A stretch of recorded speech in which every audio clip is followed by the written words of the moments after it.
Muy bien, estimados estudiantes, en la clase pasada nosotros habíamos estado viendo el método de rigidez directa. Por favor, estimado, ¿puedes cerrar la puerta? Habíamos estado indicando que, cierra la puerta por favor, que cuando nosotros tenemos una estructura en la cual no estamos considerando deformaciones axiales, deformaciones de corte, y tampoco estamos considerando el efecto de brazos rígidos, prácticamente estaríamos en las condiciones iniciales en las que formulábamos nuestros problemas más sencillos. Entonces, acá, estimados estudiantes, es importante también saber determinar la matriz de rigidez de una estructura mediante un cálculo manual.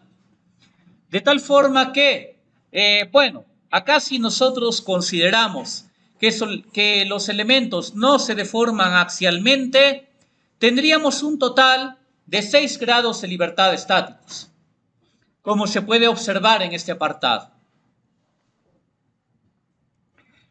Sin embargo, cuando ya estábamos viendo el tema de condensación estática, acá vamos a concentrar las masas de ambos niveles. Tendríamos la masa del piso 1 y tendríamos la masa del piso 2. De tal forma que nosotros vamos a determinar que estas masas se van a mover únicamente en el sentido X. ¿Cuántos grados de libertad dinámicos tendríamos, estimados? Tendríamos 2 grados de libertad dinámicos para la masa del primer piso y para la masa del segundo piso.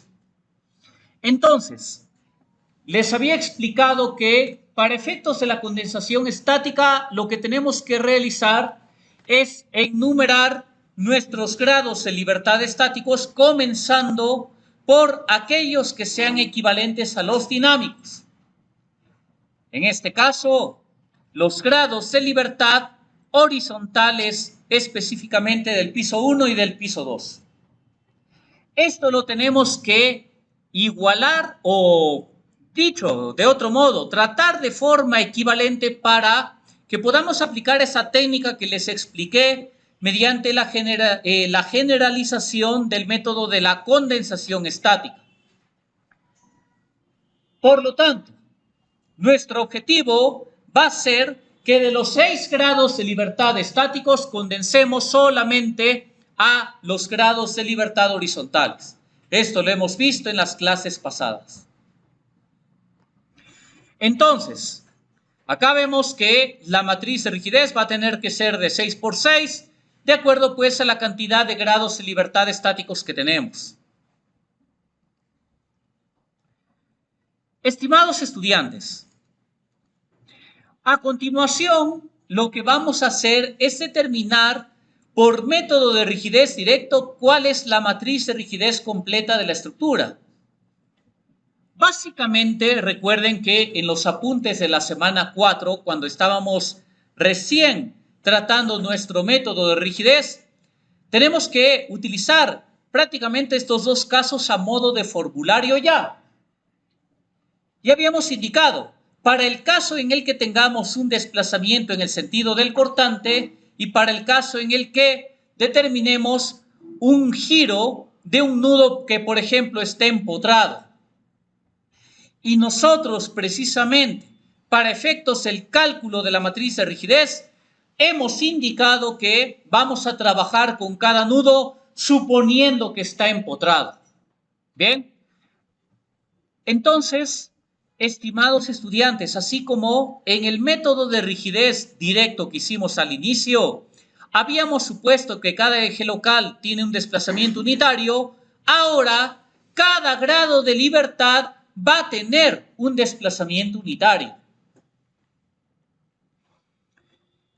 Y lo que hay que analizar es cuáles son los coeficientes de rigidez determinados para lo que ocurre cuando cada grado de libertad se desplaza una unidad. Entonces, vamos viendo lo siguiente. se desplaza el primer grado de libertad una unidad. Bueno, la viga no se alarga ni se acorta. Tiene rigidez axial infinita. Por lo tanto, la viga se va a desplazar horizontalmente de la siguiente manera. Igual para el segundo piso. A ver, vamos a representarlo mejor. Ahí está. Y también en el lado derecho. ¿Qué implica?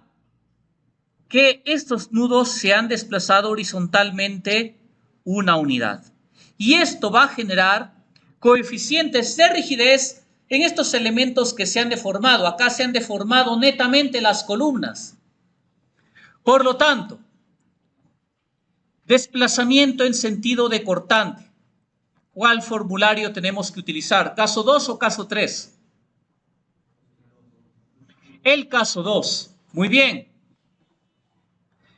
Fíjense bien en los coeficientes de rigidez. La reacción por cortante, coeficiente de 12. La reacción por momento, coeficiente de 6. ¿Cuánto le exige para cortante? Coeficiente de 12. Por lo tanto, 12 veces el E por I de la columna, en este caso del de la columna sobre la longitud de la misma al cubo. L1 al cubo es la columna del primer piso. Mide L1. La columna del lado derecho, también 12 veces el E por I de la columna sobre la longitud del piso 1 al cubo.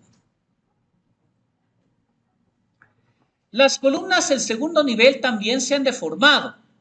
Entonces, ¿qué coeficiente les corresponde? En ese mismo sentido, ¿cuál sería? 12 también.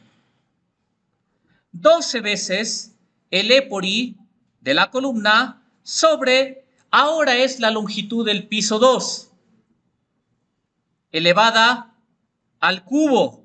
Ahí está. Igual en el lado derecho, 12 veces el E por I de la columna sobre la longitud del piso 2 al cubo. Estimados estudiantes, si en estas columnas aplicamos sumatoria de fuerzas horizontales igual a 0, en la parte superior también en sentido opuesto se van a generar esos coeficientes de rigidez. 12 veces el E por I de la columna sobre la longitud del piso 2 al cubo. 12 veces el E por I de la columna sobre la longitud del piso 2 al cubo. Voy a determinar que además de estos coeficientes de rigidez de cortante, ¿qué más hay en el formulario? Está el momento. Entonces, estimados, momento fíjense, hay que determinarlo para cada columna que se ha deformado. Primero comenzamos por las columnas del primer piso. Por la parte final de la flecha que estamos observando, dibujamos el momento apuntando hacia la parte interna cóncava, de esta manera, para que podamos ubicar el sentido del momento. ¿Qué sentido tiene? Antihorario. Entonces, bueno, voy a reubicarlo por acá para generarme un gráfico de menor tamaño, y el coeficiente sería 6 veces el E por I de la columna sobre la longitud del piso 1 al cuadrado. La columna del lado derecho, igual, ¿no? Momento antihorario. 6 EI de la columna sobre longitud del piso 1 al cuadrado. Coeficiente de 6 siempre está relacionado con la longitud al cuadrado en este caso. Vamos al segundo piso. En el segundo nivel desde la parte final de la flecha, dibujo el momento hacia la parte interna cóncava de la configuración deformada. ¿Qué tipo de sentido tengo ahora? ¿Es antihorario o cuál es? Es horario ahora. Entonces determino coeficiente de 6. 6 veces el E por I de la columna sobre la longitud del piso 2 al cuadrado. Vamos al otro punto. Acá igual. En sentido horario, 6 el E por I de la columna, bueno, vamos a dividirlo de repente por acá. A ver, no nos va a alcanzar en ese caso.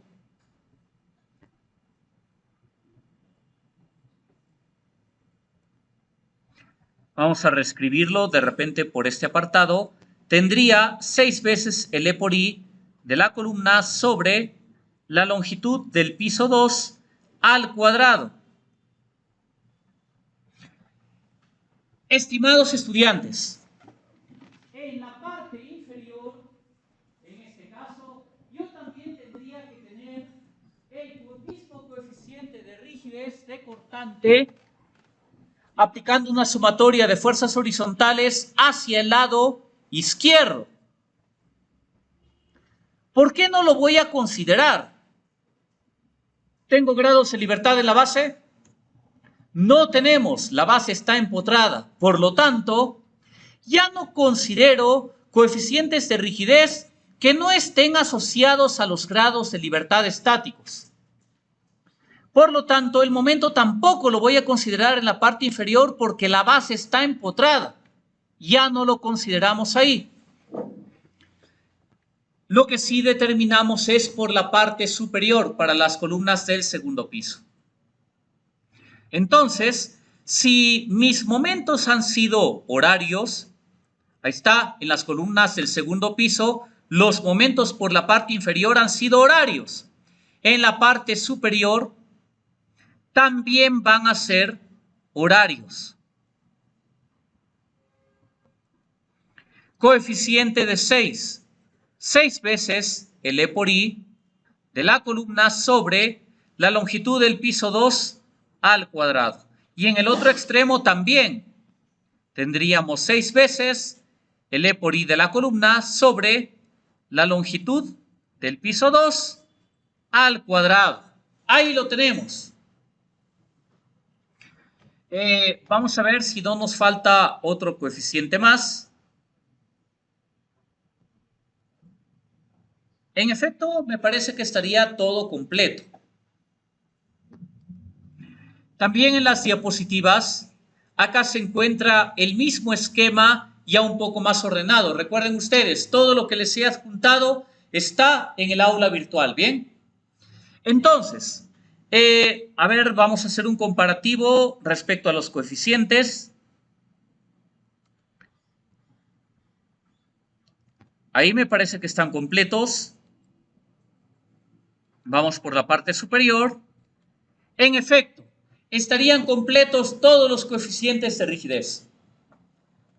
Voy a borrar ya estos apuntes porque todo lo que he representado se encuentra ahí en este mismo esquema.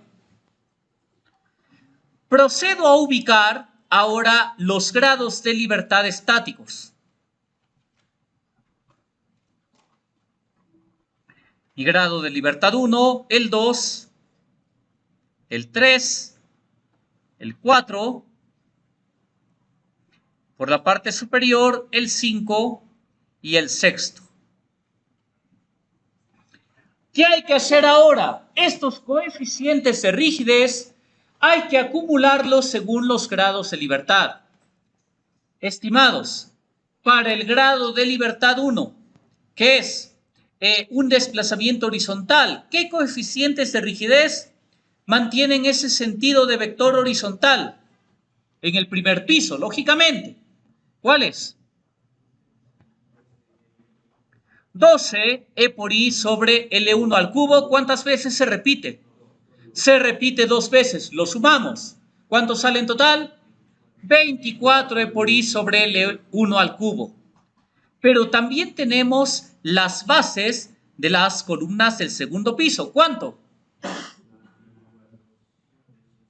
12 veces E por I sobre L2 al cubo. ¿Cuántas veces se repite? 2 veces en este caso. Entonces, estimados, ¿qué hay que hacer? Hay que sumar todo. Tendríamos, por lo tanto, la rigidez en el grado de libertad 1, debido a que se ha deformado el grado de libertad 1 también, tendría, fíjense, tendría en este caso 12 veces E por I sobre L1 al cubo, sumados me da 24. Acá está. Lo que está en la parte inferior para el piso 2, 12 veces E por I sobre L2 al cubo. ¿Cuánto da? 24 E por I sobre longitud del piso 2 al cubo. Ya tengo mi primer coeficiente de rigidez. Bajo la misma consideración vamos al grado de libertad 2.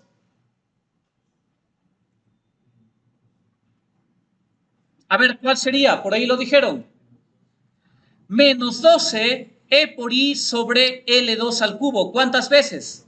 Se repite 2 veces. Por lo tanto, tendré menos 24 E por I sobre longitud del piso 2 al cubo. Ya está. Grado de libertad 3. ¿Cuál?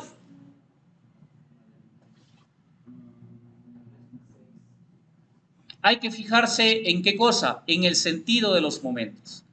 Lo que sea antihorario se suma, lo que sea horario se restará. Entonces, 6i sobre L1 al cuadrado es antihorario, positivo, menos 6i sobre L2 al cuadrado. Ahí se está restando, ¿no? Para el grado de libertad 3. Y acá lo tenemos.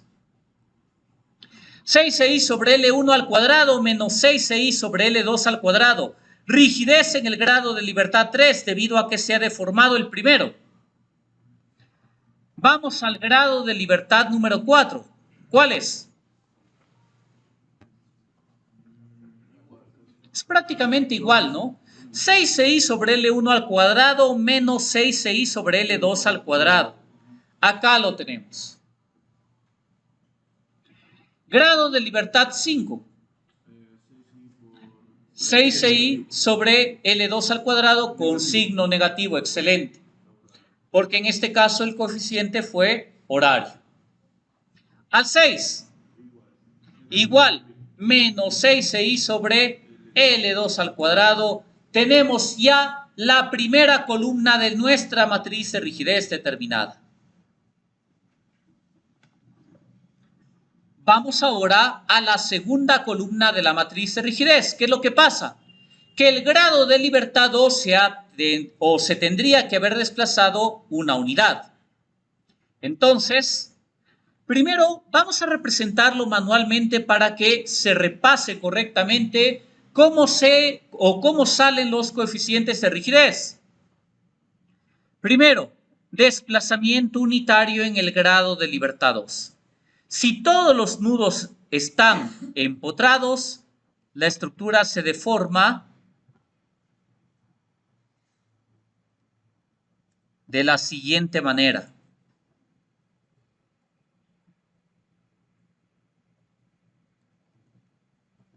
Bien, a ver cómo repasar. Coeficiente de cortante, ¿cuál es? 12, muy bien. Tendríamos 12 veces el E por I de la columna. La columna es la que se está deformando sobre L2 al cubo. Acá también, ¿no? Tendríamos 12. 12 veces el E por I de la columna sobre la longitud del piso 2 al cubo. Ahí está. Sumatoria de fuerzas horizontales en las columnas del segundo piso igual a 0. Entonces, hacia el lado izquierdo también tendremos 12 veces el E por I de la columna sobre longitud del piso 2 al cubo. Y acá igual. 12 veces E por I de la columna sobre longitud del piso 2 al cubo. Me están faltando todavía los momentos. Primero veo en los puntos en los que hay deformación la flecha por la parte externa y apuntando hacia la parte interior cóncava. ¿Cuánto es el coeficiente? 6. 6 veces el E por I de la columna sobre longitud del piso 2 al cuadrado. En el lado derecho también, igual. Por el lado externo, apuntando hacia la parte interna cóncava. ¿Cuánto sale? 6 veces el E por I de la columna sobre longitud del piso 2 al cuadrado. Y en la parte inferior también nos faltan los momentos. Si el momento en un punto es antihorario, en la parte del otro lado o el otro extremo del elemento, también mantiene el mismo sentido del momento. Sale 6 veces el E por I de la columna sobre L2 al cuadrado. Y en el lado derecho también estaría saliendo lo mismo, ¿no?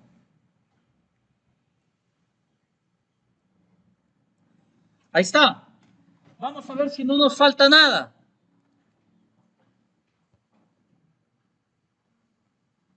A ver, vamos a corroborar. En la parte inferior, ahí estaría igual. Bien. Entonces, estimados estudiantes, bueno, ya voy a borrar estos apuntes porque están también en esta diapositiva de forma mucho más ordenada.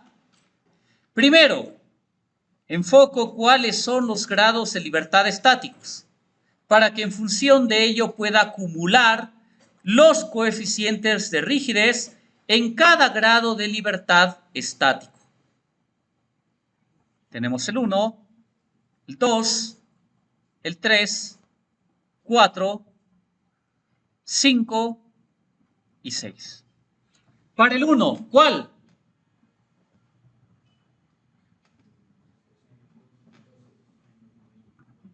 Sería menos 12 EI sobre L2 al cubo. ¿Y cuántas veces? 2. Por lo tanto, menos 24 E por I sobre L2 al cubo. Como lo estamos obteniendo en este caso, estimados. Grado de libertad 2. ¿Cuánto? Ahí ya es positivo, ¿no? 12 veces E por I sobre L2 al cubo multiplicado por 2, 24. Se suman simplemente, estimados. 24 E por I sobre L2 al cubo positivo. Grado de libertad 3, ¿cuál? 6 EI sobre L2 al cuadrado positivo, ¿no? El 4, igual. 6 EI sobre L2 al cuadrado, 5 y 6, igual. 6 EI sobre L2 al cuadrado. Ya tenemos la segunda columna de nuestra matriz de rigidez en este caso. Estimados estudiantes, hemos visto cómo nos está saliendo prácticamente nuestros coeficientes de rigidez para desplazamientos considerados en la dirección de cortante. Vamos ahora a repasar el otro formulario cuando tenemos cambios de pendiente en los nudos. Acá hay que revisar ahora qué es lo que pasa cuando en el grado de libertad 3 hay una rotación antihoraria. En este caso. Por lo tanto, acá, estimados estudiantes, lo principal es fijarse.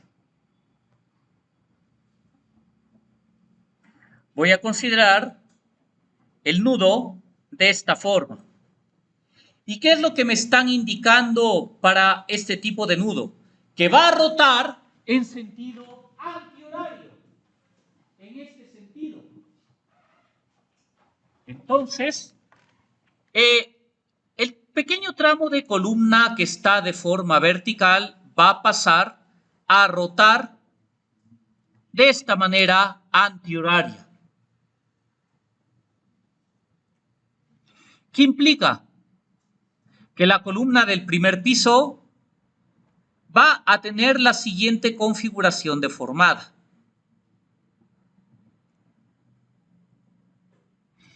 Y la columna del segundo piso se deformaría de esta manera, ¿no?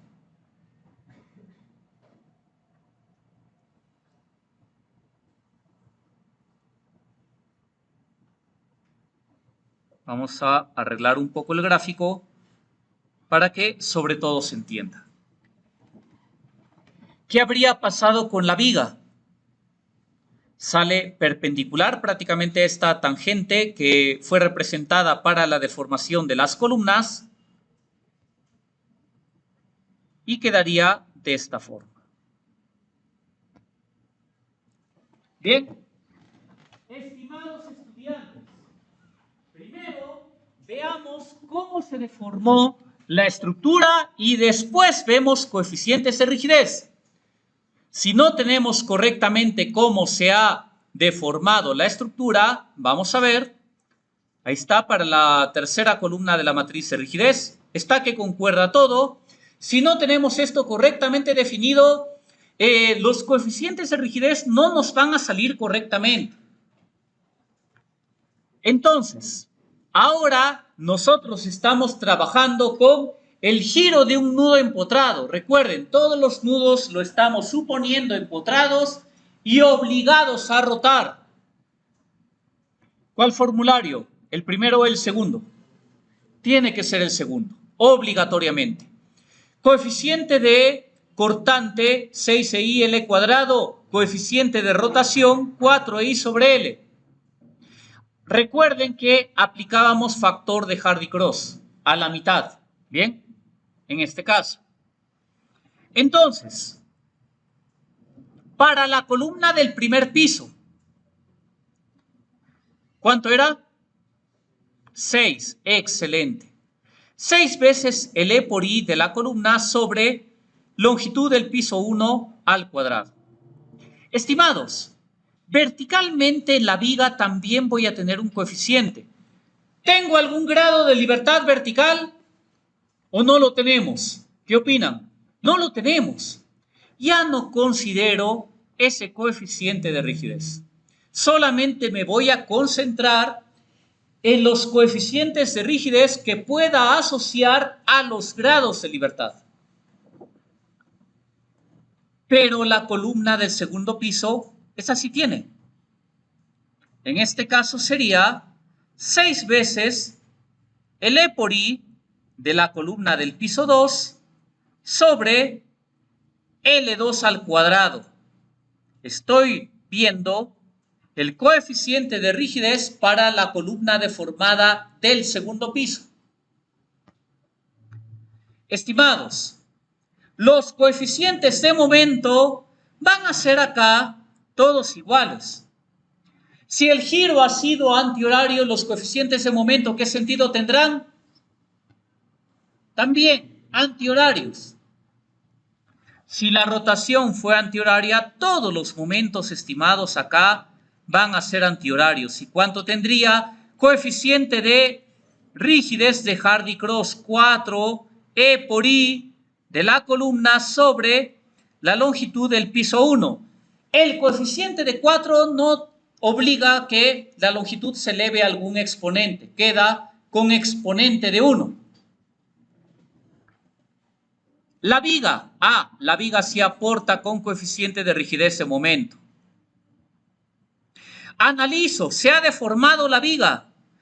4 veces el E por I de quién.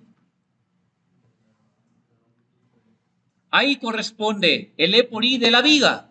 Y sobre la longitud número 3. Tiene que ser en este caso, ¿por qué? Se ha deformado la viga. y la viga tiene longitud 3. Bien, siempre por favor el E por I y la longitud del elemento que se está deformando. Vamos al último, la columna, también momento antihorario. 4 veces el E por I de la columna sobre, ahora sí va la longitud 2, nada más. Esto no se eleva nada. Estimados estudiantes, en la columna del primer piso yo tendría que aplicar factor de traslado de Hardy-Cross y considerar 12i sobre L, pero no lo voy a hacer. ¿Por qué? ¿Cómo está la base de esa columna? Empotrada, ya no lo considero, no tiene grado de libertad, pero quien sí tiene es la viga en el otro extremo. Por lo tanto, manteniendo el sentido del momento, tendría 2 veces el E por I, ya es de la viga, sobre L3. Me falta para la columna del lado izquierdo del segundo piso por la parte superior. Si el momento fue antihorario, acá también es antihorario. ¿Cuánto? Coeficiente o factor de traslado de Hardy-Cross a la mitad. 2 veces el E por I de la columna sobre la longitud 2 en este caso. Sumatoria de fuerzas horizontales en la columna del segundo piso igual a 0.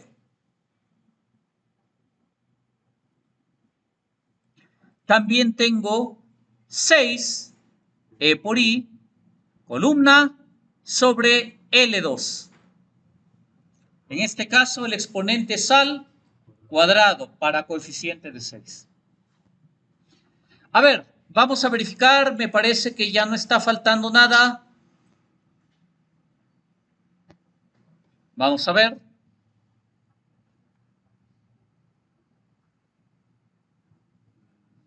Acá estamos.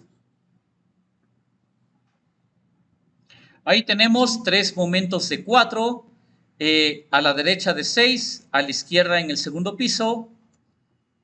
Ahí está. 13, 4, 2. Ahí estaría todo completo, ¿no? Vamos a ver. Sí, en efecto. La parte superior es antihorario. Todos los 4 son antihorarios en este caso.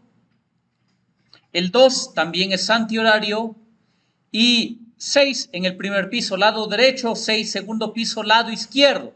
Ahí está. Está todo de forma correcta. Bueno, voy a borrar estos apuntes para directamente pasar a determinar coeficientes por los grados de libertad estáticos que nosotros nos habíamos planteado.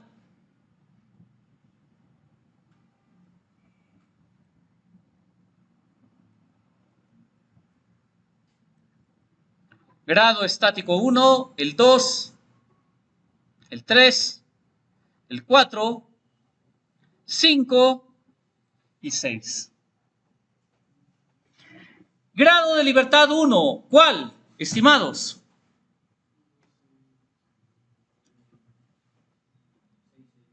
(6i sobre L1 al cuadrado positivo menos 6i sobre L2 al cuadrado. Grado de libertad 1, rigidez en el grado de libertad 1 debido a que se ha deformado 3. 6i sobre L1 al cuadrado menos 6i sobre L2 al cuadrado en este caso.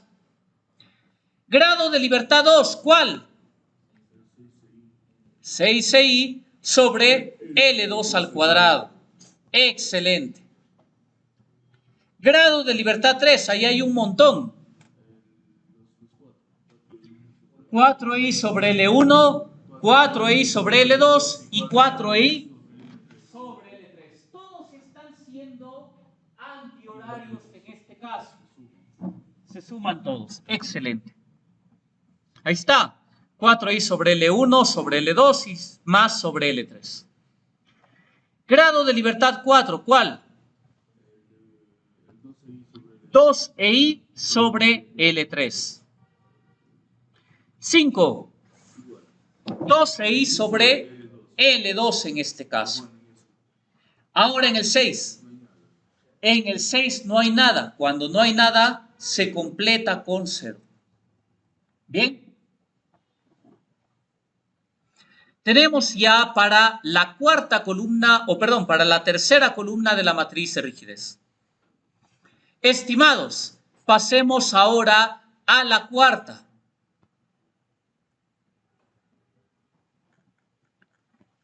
Revisamos ahora la cuarta columna de la matriz de rigidez. Entonces, inicialmente tendríamos este nudo, esa pequeña fracción de la columna es completamente vertical y nuestro objetivo es qué tipo de rotación ha sucedido. ¿En qué sentido? Antihorario. Entonces, implica que la columna del primer piso tendría esta configuración deformada. Fíjense, siempre salimos casi paralelo a esta recta tangente. Bien. La columna del segundo piso, también casi que paralelo a la recta tangente y luego hacemos esa curvatura. En el caso de la viga, si acá tenemos tangente a la deformada de las columnas, en el caso de la viga sale perpendicular. Y luego la viga hace esta curva.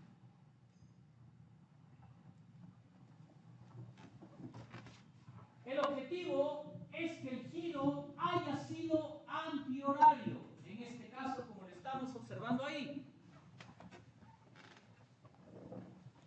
Por lo tanto, estimados, comenzamos a ver las deformaciones para esta cuarta columna de la matriz de rigidez. Y ahí la tenemos. A ver, recordamos, ya con un poco mejor de repaso, este coeficiente, ¿cuánto es? 6 EI sobre, es el EI de la columna sobre L1 al cuadrado. Parte inferior de la columna del segundo piso. ¿Cuánto?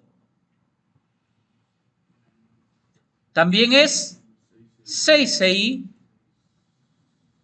de la columna sobre L2 al cuadrado. Excelente. Para la columna del segundo piso, sumatoria de fuerzas horizontales igual 0.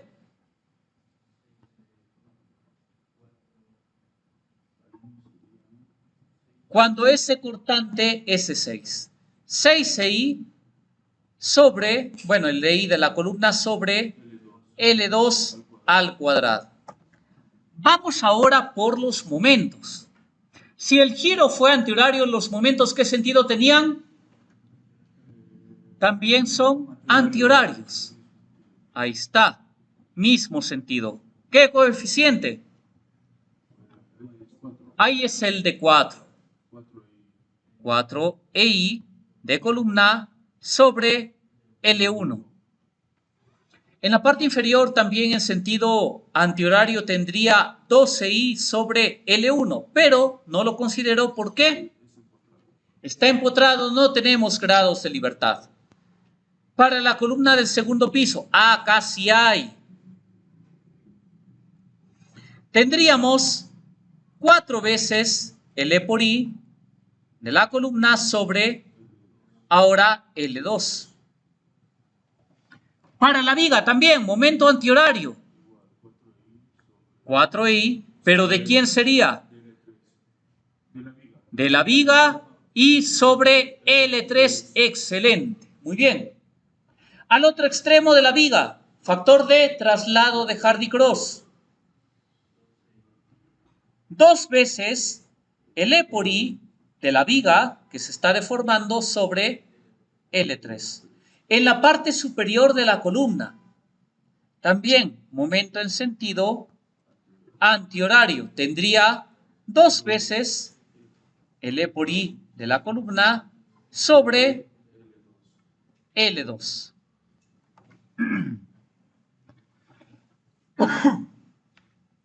En la viga también habría un coeficiente vertical. ¿Por qué no lo consideró? No tenemos grado de libertad vertical en este caso. Vamos a analizar cómo nos ha quedado. 3 momentos, parte inferior derecha, parte superior izquierda. Ahí está. Y en la parte de arriba, hacia el lado derecho, con 2. Acá estaría de forma correcta. Y procedemos a definir los grados de libertad, más que nada para acumular valores que nos van a servir para efectos de ensamblaje de toda la matriz de rigidez. Grado de libertad 1, tenemos el 2, el 3, 4, 5 y 6. Para el 1, ¿cuál? 6ci sobre L1 al cuadrado menos 6ci sobre L2 al cuadrado. Acá está. Rigidez en el grado de libertad 1 debido a deformación en el grado de libertad 4. Grado de libertad 2, ¿cuál? 6ci sobre L2 al cuadrado. Excelente. El 3. 12i sobre L3. Muy bien. El 4. Ahí tiene un montón, ¿no? La suma de estos 3 momentos que tenemos acá, ¿no? 4i sobre L1, 4i sobre L2 y 4e por i sobre L3. Acá está 4i sobre L1, L2 y L3. En el 5 no tenemos nada, completamos con 0, excelente. Y en el 6, 12i sobre L2. Bien, estimados estudiantes, habiendo repasado el tema de giros para la tercera y cuarta columna, bueno, para ya la quinta columna hay que hacerlo directamente. ¿Por qué razón? Porque está mucho más fácil. En las columnas o en los nudos del primer piso, hacer el giro fue más complicado porque tenemos 3 elementos que se conectan ahí. En cambio, para el segundo piso, bueno, ya está más sencillo. Solamente se conectan una columna y una viga.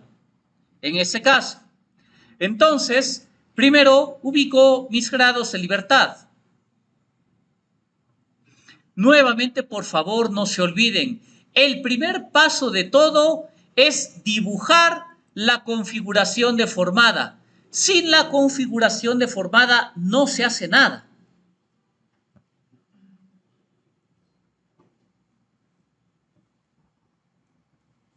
A ver, por acá vamos a borrar un poco. Ahí está. Y listo. A ver, grado de libertad 1, ¿cuál? Menos 6ci sobre L2 al cuadrado. Grado de libertad 2, 6ci sobre L2 al cuadrado. El 3, 12i sobre L2. Muy bien. El 4, no tenemos nada, 0. El 5, 4i sobre L2, que es antihorario, menos 4i sobre L3. Muy bien. A ver, se suman, claro. Sí, son antihorarios. En efecto, parecía lo contrario, son antihorarios todos, ¿bien? Es antihorario el de la columna y el de la viga también. El último, 12i sobre L3. ¿Bien? De igual forma, estimados, pasamos a la sexta columna de la matriz de rigidez. Primero la rotación, primero dibujo la configuración deformada en dirección de la pancita, 6i sobre L cuadrado. Coeficiente de Hardy-Cross, 4i sobre L. Factor de traslado, 12i sobre L. Sumatoria de fuerzas horizontales en la columna, lado izquierdo, 6I sobre L. En la viga, rotación, 4I sobre L. Factor de traslado de Hardy-Cross de 0.5, 12I sobre L. ¿Por qué ya no he considerado en las vigas los coeficientes verticales? No tenemos grados de libertad verticales en este ejemplo. Por lo tanto, para los 6 grados de libertad, en este caso, determinamos los coeficientes de rigidez. El 1, el 2, el 3, 4. A ver. Perdón. Nos estábamos olvidando, en efecto, acá estaba el 4. Ahora sí, 5 y 6. Muy bien. En el 1, menos 6i sobre L2 al cuadrado. En el 2, 6i sobre L2 al cuadrado positivo. En el 3, no tenemos nada, 0. 4, 12i sobre L2. 5, 12i sobre L3. Y sexto, suma de ambos. 4i sobre L2 más 4i sobre L3. ¿Qué es lo que hacemos, por lo tanto? Similar a nuestro concepto de rigidez de las primeras semanas. Juntamos columna por columna en el orden respectivo y tendremos la matriz de rigidez ya completa. Este es el proceso de ensamblaje de la matriz de rigidez. Entonces, estimados estudiantes, una vez que nosotros ya tenemos la matriz de rigidez ensamblada, por ejemplo, en un cálculo manual, también primero se trabaja el cálculo manual y después ya puedes asignar datos en el Excel para efectos de cualquier cálculo o de repente de verificación mediante el software. ¿Qué es lo que vamos a realizar en este caso, estimados? Nuestro pórtico ha tenido 6 grados de libertad estáticos. Estamos indicando que tenemos la masa del piso 1, la masa del piso 2 y que ambas masas se van a mover horizontalmente. ¿Cuántos grados de libertad dinámicos tenemos? Exactamente, grados de libertad dinámicos siempre es, para que no se olviden, el número de masas multiplicado por las direcciones o por las coordenadas. En este caso, ambas masas se van a mover en X, grado de libertad 1 y grado de libertad dinámico 2. 2 grados de libertad dinámicos. Por estática, ¿cuántos grados de libertad estáticos? En este caso hemos trabajado para 6. Muy bien. ¿En qué consistía el método de condensación estática? Hay que reducir de los 6 grados de libertad estáticos a los 2 dinámicos. ¿Cuál era la técnica a emplear? Comenzamos a enumerar los grados de libertad estáticos coincidiendo con los dinámicos, para que podamos generalizar esta expresión de la condensación estática que ya hemos trabajado nosotros. Ahora, nuestro problema en este caso nos indica que el E por I es constante, es decir, que vigas y columnas van a tener el mismo módulo de elasticidad y el mismo momento de inercia. Bueno, hay que asignar una resistencia F'C. Calculamos el módulo de elasticidad. Por ejemplo, acá bajo norma es 0,60. Y tengo que vigas y columnas tienen la misma dimensión para que generen el mismo momento de inercia. Bueno, calculo el E por I. y determino las longitudes L1, L2 y L3. Esta matriz de rigidez ha sido determinada a partir de estos coeficientes ya calculados. Cuidado, estén copiando las celdas, porque si no, ahí ya no les sale nada. Cada celda respectiva tiene su respectivo coeficiente de rigidez. Bien, según este tipo de programación. ¿Cómo podemos saber que nuestra matriz de rigidez ensamblada de la estructura es correcta? La matriz de rigidez siempre cumple con dos propiedades específicas. ¿Cuáles son? Además de ser cuadrada, es simétrica.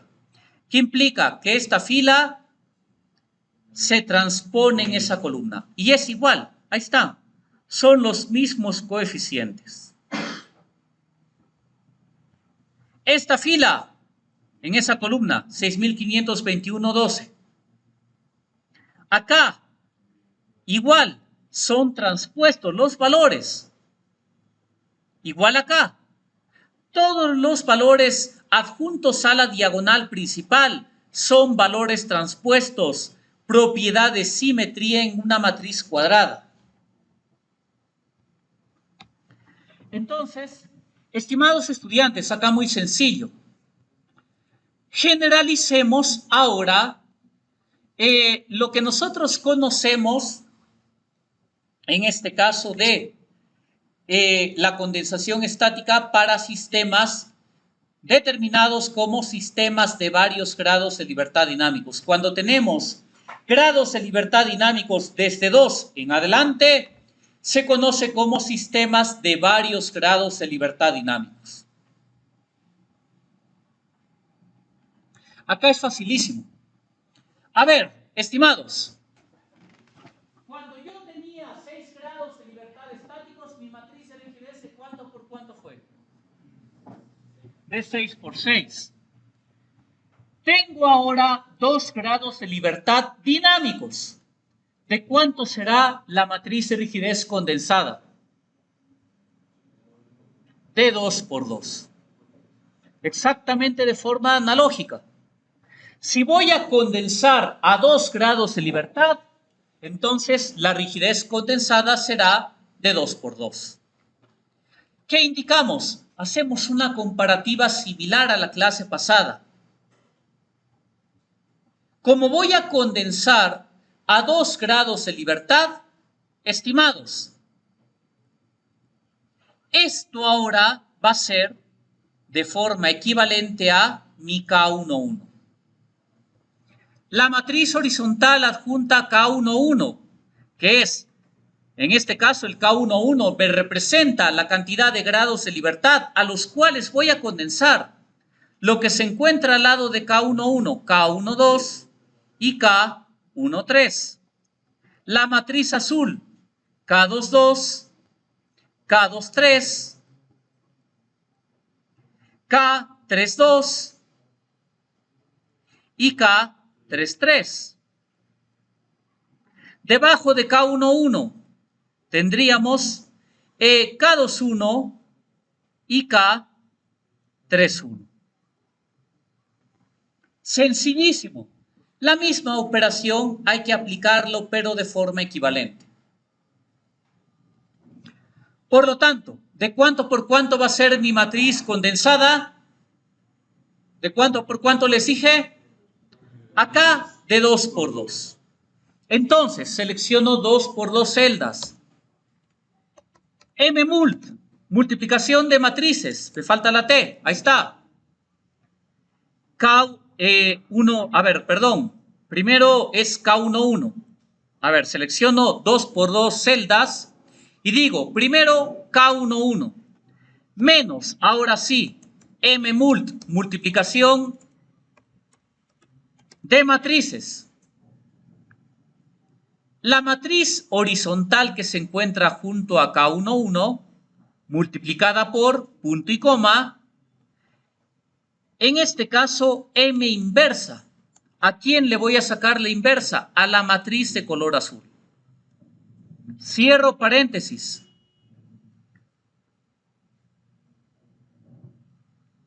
Acá me está faltando un comando. A ver, vamos a realizarlo de nuevo. Me van a disculpar.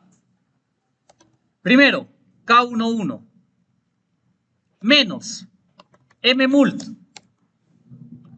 Hay que recordar, bueno, en este caso que la multiplicación de matrices es cada dos matrices solamente.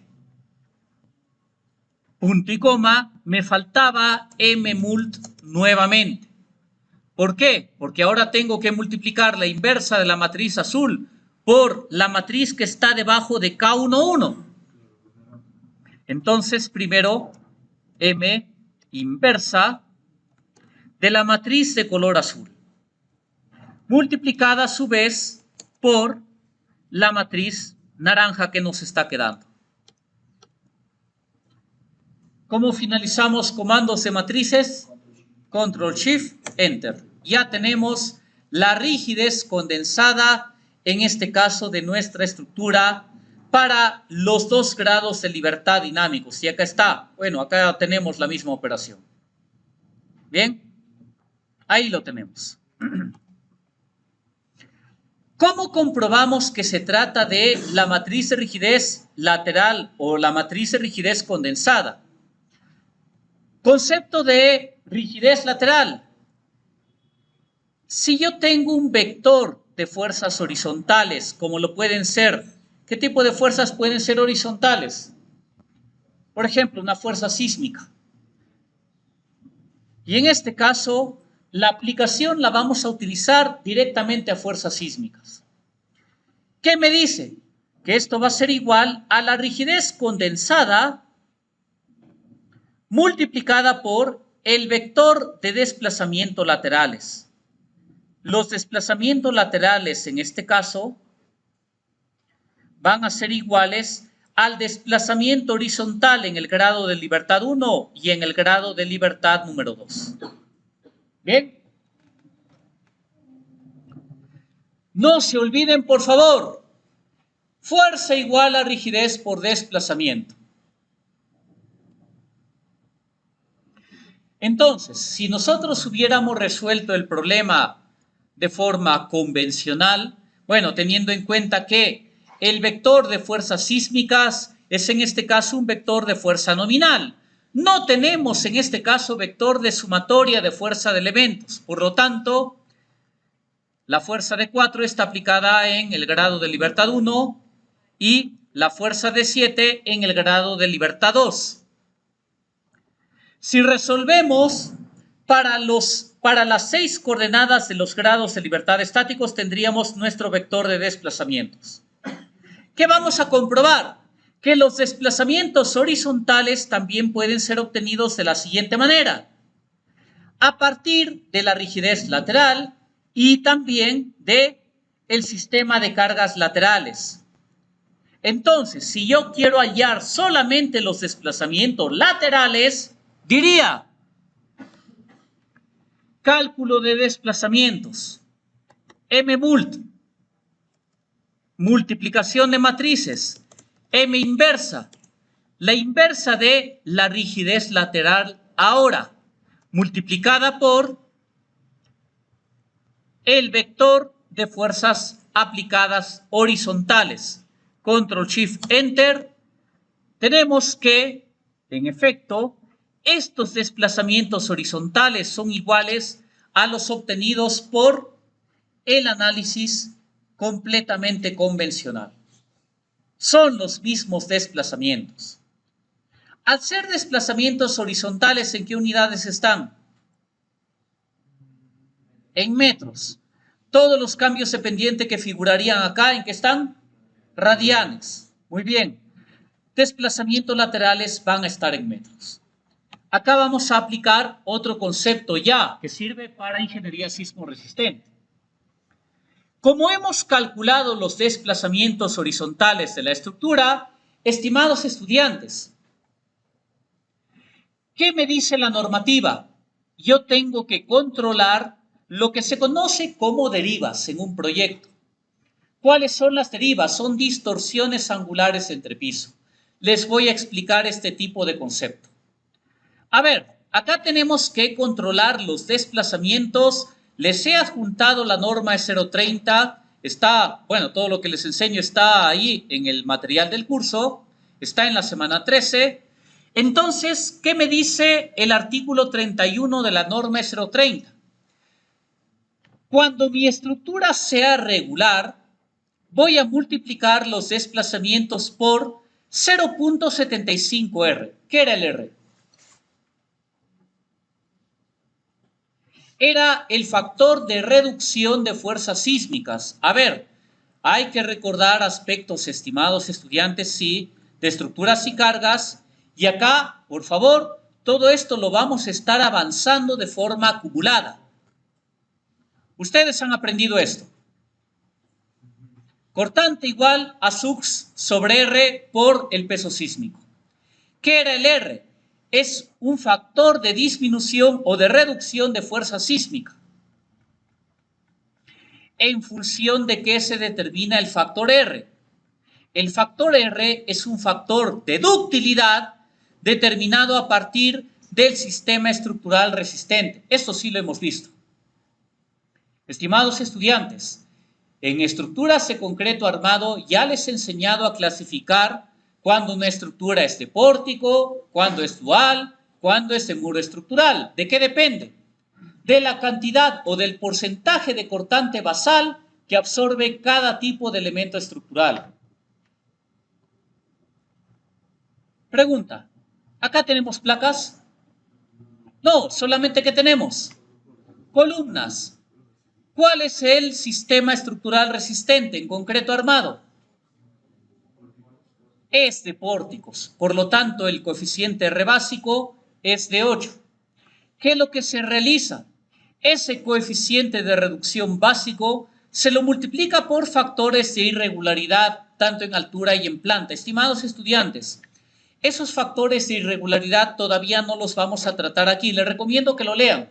Eso sí, para efectos del curso nosotros lo vamos a dejar a nivel de estructuras regulares, porque irregularidad estructural obligatoriamente se debe estudiar en sismo resistente. Bien, en este caso les dejo pues para que lean ese apartado, porque por aspectos de tiempo pues no llegamos. Bien, entonces cuando no tenemos irregularidades estructurales, el factor de irregularidad en altura y en planta es de 1. Por lo tanto, el coeficiente de reducción final va a ser igual al coeficiente básico de reducción. Como estamos en pórticos, ¿cuánto valía nuestro R? Vale de 8. Hay que determinarlo a partir del sistema estructural. ¿Qué implica?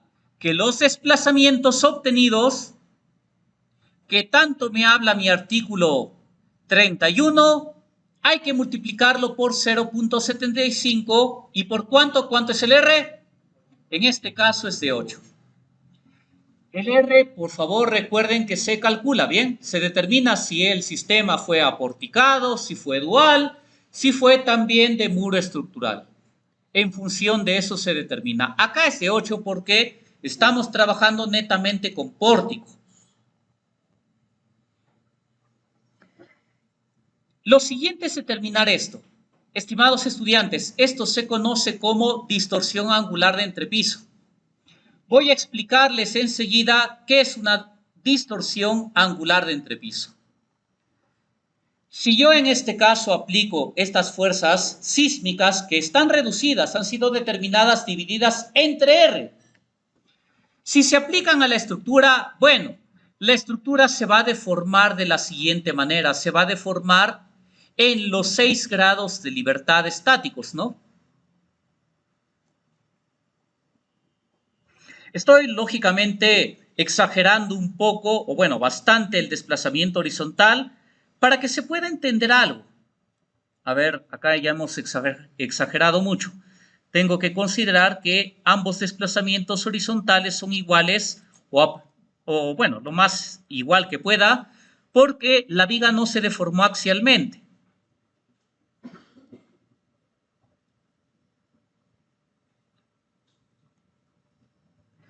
También tenemos cambios de pendiente en los nudos.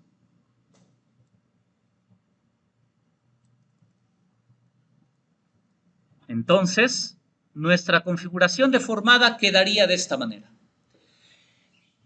A ver, interpretemos las cosas, estimados. Cuando yo calculo el desplazamiento del primer grado de libertad, en efecto, es este valor lo que estoy determinando. Desplazamiento del grado de libertad 1. Cuando determino el desplazamiento del grado de libertad 2, estoy determinando todo ese desplazamiento U sub 2. Bien, acá aparece un nuevo concepto, desplazamiento relativo. ¿Qué es el desplazamiento relativo de entrepiso? Está referido a cuánto se ha desplazado horizontalmente un piso respecto al piso inferior inmediato. Entonces, si yo por aquí trazo, voy a cambiar el tipo de recta. Si yo trazo una recta vertical, de esta forma, si me hablan de desplazamiento relativo de entrepiso, tendría acá un delta 2. Pregunta, ¿cuánto sería el desplazamiento relativo del piso 2 respecto al piso 1? ¿Cómo lo saco? Desplazamiento 2 menos desplazamiento del piso 1. ¿Cuánto sería el desplazamiento relativo del piso 1? Desplazamiento del piso 1 menos ¿cuánto? ¿Cuánto se desplazó la base? No se ha desplazado nada. Solamente en el piso 1, por lo general, vamos a tener que el desplazamiento relativo es igual que el desplazamiento total. En el resto, no. Para cualquier cantidad de niveles se cumple que el desplazamiento relativo del piso I será igual que el desplazamiento total de dicho piso menos el desplazamiento total del piso inmediato inferior. Bien, si yo estoy en un piso, supongamos, en un piso 15, el desplazamiento relativo del piso 15 será el desplazamiento total de dicho piso menos el desplazamiento del piso 14. Acá también vamos a aplicar lo siguiente, estimados estudiantes. Vamos a fijarnos en el siguiente tipo de rectángulo, en el siguiente tipo de triángulo, Voy a detallar este tipo de triángulo y voy a resaltar el desplazamiento relativo del piso 2. Acá, estimados estudiantes, voy a proyectar esta recta de la diagonal del triángulo y también de forma horizontal. De forma vertical lo voy a realizar. Acá voy a determinar, estimados estudiantes, que aparece un ángulo. Este ángulo con el ángulo superior, ¿cómo son? Son iguales. Entonces, a estos ángulos los voy a denominar como θ sub 2.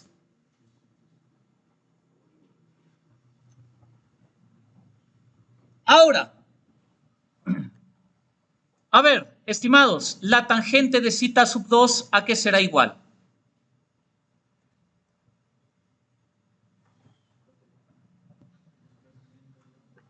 El desplazamiento relativo delta 2 sobre, en este caso, acá tenemos la altura es L2. ¿Cómo son los desplazamientos en el rango elástico? ¿Son grandes, pequeños? ¿Cómo son? ¿Cómo los visualizan acá? Son pequeños, son de orden infinitesimal. Entonces, acá aplica la geometría de los desplazamientos pequeños. La tangente de 0, ¿cuánto sale? 0. La tangente de un ángulo muy pequeño se aproxima al mismo ángulo. Por lo tanto, θ sub 2 va a ser igual a delta 2 sobre la altura del piso 2, lo voy a colocar como h. ¿Bien? Esta es una deriva. estimados estudiantes, la deriva o también distorsión angular de entrepiso es igual al desplazamiento relativo de un nivel sobre la altura de entrepiso. Para cualquier nivel correspondiente que tendríamos que la deriva de un piso I o la distorsión angular de entrepiso de un nivel I será igual a su desplazamiento relativo sobre la altura del entrepiso de dicho nivel. Bien, esto es lo que se conoce como el cálculo de derivas, el famoso cálculo de derivas que tanto nos piden en proyectos. ¿Qué es lo que tenemos que hacer? Comparar esa deriva que la podemos hallar ya a partir de los desplazamientos laterales con este límite de la tabla 11 que está en la normativa E030 de nuestro país. Bien, entonces en la siguiente parte de la sesión del curso vamos a ver el cálculo de derivas y también vamos a generalizar el ejemplo para 3 niveles, para que también se sepa cómo se calcula de forma general. Vamos a finalizar esta parte de la grabación.